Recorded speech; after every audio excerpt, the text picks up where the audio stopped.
राधे राधे मेरे प्यारे भाइयों बहनों माताओं व बंधुओं, आज मैं आपके लिए लाई हूँ श्री स्कंद महापुराण की कथा। बंधुओं, इसे सुनने मात्र से भगवान शिव की कृपा आप पर बरसने लगेगी। बंधुओं, आपके यहाँ किसी प्रकार की कोई कमी ना रहेगी। बंधुओं, यदि आपने हमारे चैनल को अब तक सब्सक्राइब नहीं किया तो जरूर करें और बेल आइकन दबाना ना भूलें, ताकि आपको हमारी आने वाली सभी वीडियोस की जानकारी सबसे पहले हो सके। बंधुओं, वीडियो को पूरी सुनने के बाद कमेंट बॉक्स में जय शिव शंकर भोलेनाथ, जय विष्णु भगवान जरूर लिखें। बोलो शिव शंकर भोलेनाथ की जय। ऐसी परिस्थिति उत्पन्न होने पर देवलोक में फिर अराजकता छा गई। सब देवता उस समय विस्मित चित्त होकर कहने लगे, अहो, इस राजा ने बड़ा भारी कष्ट पाया। इस दुरात्मा के लिए ना तो मृत्यु लोक में स्थान रहा, ना स्वर्ग लोक में। महापुरुषों की अवहेलना करने से इसका सारा पुण्य एक ही क्षण में भस्म हो गया। अब पृथ्वी पर दूसरा कोई यज्ञ करता राजा नहीं दिखाई देता जिसका इंद्र के सिंहासन पर अभिषेक किया जा सके। इसलिए सब देवता, ऋषि, नाग, गंधर्व, यक्ष, पक्षी, किन्नर, चारण, विद्याधर, असुरगण, अप्सराएं तथा मनुष्य चिंतित हो गए। तदंतर शची देव ने धर्म और अर्थयुक्त वाणी में कहा, गुरुदेव, बृहस्पति तथा अन्य देवताओं, चिंता ना करो। तुम सब लोगों को अब वहीं जाना चाहिए जहां हमारे स्वामी रहते हैं। इंद्राणी की बात सुनकर बृहस्पति जी देवताओं के साथ ब्रह्म हत्या पीड़ित इंद्र के समीप गए। जलाशय के किनारे पहुंचकर देवताओं ने इंद्र को पुकारा। इंद्र ने जल में खड़े होकर देवताओं पर दृष्टिपात किया और कहा, अब तुम लोग यहाँ क्यों आए हो? मैं तो पाप से पीड़ित हूँ, ब्रह्म हत्या में डूबा हुआ हूँ और यहाँ अकेले ही तपस्या करते हुए इस जल में निवास करता हूँ। उनकी बात सुनकर देवता विह्वल हो गए और बोले, देवराज, विश्वकर्मा के पुत्र विश्वरूप ने ऐसा यज्ञ कराना आरंभ किया था जिससे देवता और तपस्वी ऋषि विनाश को प्राप्त हो जाते। इस कारण परोपकार की दृष्टि से ही आपने उसका वध किया था। इसलिए हम सब लोग आपको अमरावती ले चलने के लिए आए हैं।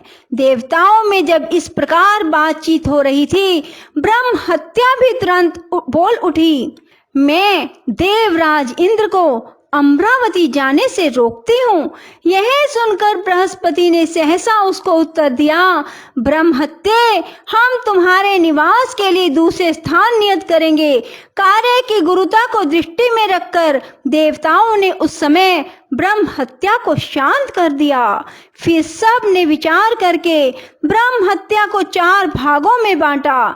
तत्पश्चात देवताओं ने सबसे पहले पृथ्वी से कहा, देवी, देवताओं की कार्य सिद्धि के लिए इंद्र की ब्रह्म हत्या का एक अंश तुम्हें ग्रहण करना चाहिए। देवताओं की यह बात सुनकर पृथ्वी कांप उठी और बोली, आप लोग ही विचार करें, मैं ब्रह्म हत्या का अंश कैसे ग्रहण कर सकती हूँ? मैं संपूर्ण भूतों को धारण करने वाली तथा विश्व का भरण पोषण करने वाली हूँ। मैं इस पाप पंख में डूबकर अधिक अपवित्र हो जाऊंगी। पृथ्वी का यह वचन सुनकर बृहस्पति जी ने कहा, सुंदरी, तुम भय मत करो, तुम तो सर्वथा निष्पाप हो। जिस समय यदुकुल में भगवान वासुदेव अवतार लेंगे उस समय उनके चरणों के स्पर्श से यह ब्रह्म हत्या का आंशिक पाप भी निवृत्त हो जाएगा और तुम पूर्णतः निष्पाप होकर रहोगी। उनके यूं कहने पर पृथ्वी ने उनकी आज्ञा का पालन किया। इसके बाद सब देवताओं ने वृक्षों को बुलाकर कहा, आप लोग देव कार्य की सिद्धि के लिए ब्रह्म हत्या का एक अंश ग्रहण करें।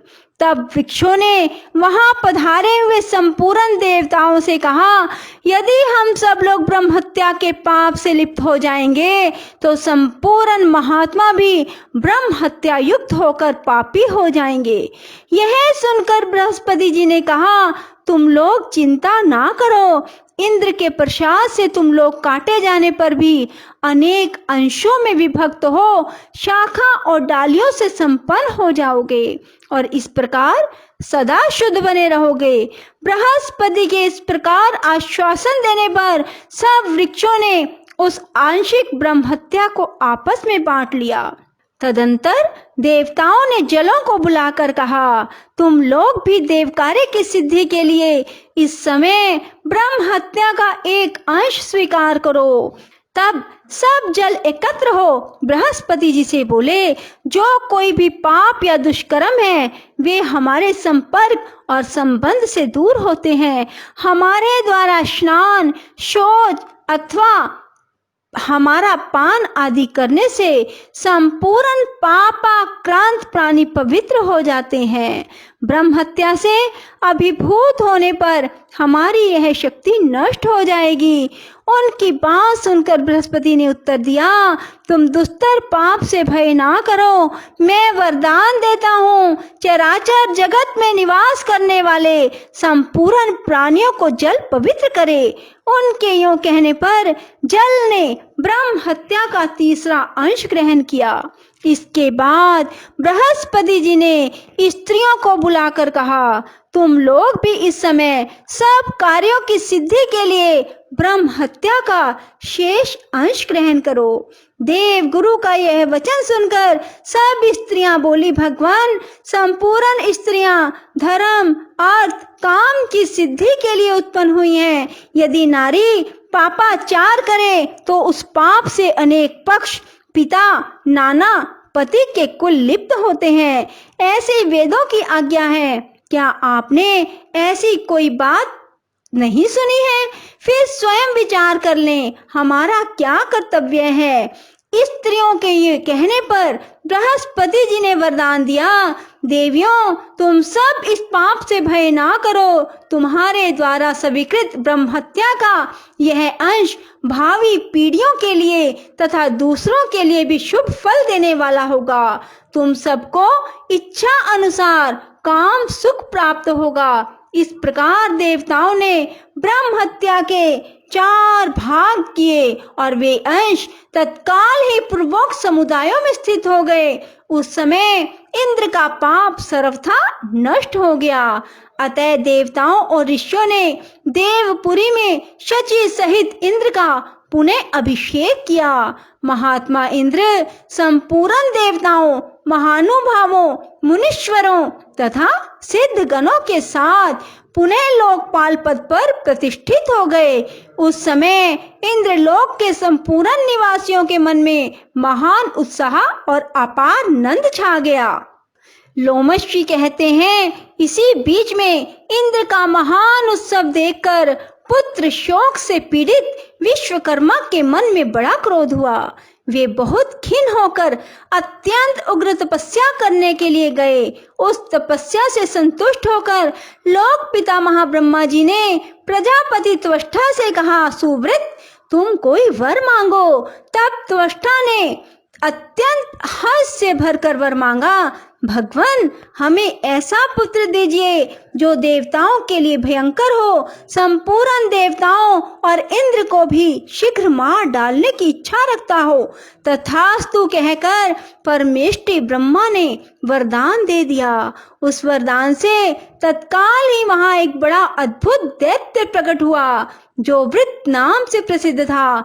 वह असुर प्रतिदिन 100 धनुष बढ़ता था। पूर्व काल में अमृत मंथन के समय देवताओं ने जिन दैत्यों को मार डाला था, शुक्राचार्य ने पुनः जिन्हें जीवित कर दिया था और शुक्राचार्य ने उनमें से राजा बलि को छोड़कर शेष सभी दैत्य पाताल से निकलकर वृत्रासुर के पास चले गए।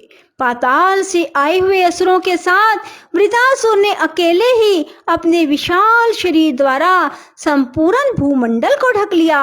उस समय उससे पीड़ित हुए तपस्वी ऋषि तुरंत ब्रह्मा जी के पास गए और उन्होंने अपनी सारी कष्ट कथा कह सुनाई। तब ब्रह्मा जी ने गंधर्वों, मरुदगणों तथा इंद्र आदि देवताओं से विश्वकर्मा क्या करना चाहते हैं यह बताया और कहा, विश्वकर्मा ने बड़ी भारी तपस्या करके तुम सब लोगों का वध करने के लिए अत्यंत तेजस्वी वृत्रासुर को उत्पन्न किया है। वह सब दैत्यों का महान अधीश्वर बना हुआ है। अब तुम लोग ऐसा प्रयत्न करो जिससे यह तुम्हारे द्वारा मारा जा सके। ब्रह्मा जी का यह वचन सुनकर इंद्र आदि देवताओं ने कहा, भगवान, जब हमारे ये इंद्र ब्रह्म हत्या से मुक्त होकर स्वर्ग के सिंहासन पर बिठाए गए, उस समय हम लोगों के द्वारा एक नाक करने योग्य कार्य हो गया। अब उस भूल के दुष्परिणाम से पार पाना हमारे लिए कठिन है। भूल यह हुई कि हम अज्ञानियों ने अपने अनेक प्रकार के अस्त्र शस्त्र महर्षि दधीच के आश्रम में रख दिए थे। उन शस्त्रों के बिना इस समय हम क्या कर सकते हैं। राधे राधे, जय श्री कृष्णा। बंधुओं, यदि आपको हमारी वीडियो पसंद आए तो इसे लाइक करें और शेयर भी जरूर करें। धन्यवाद।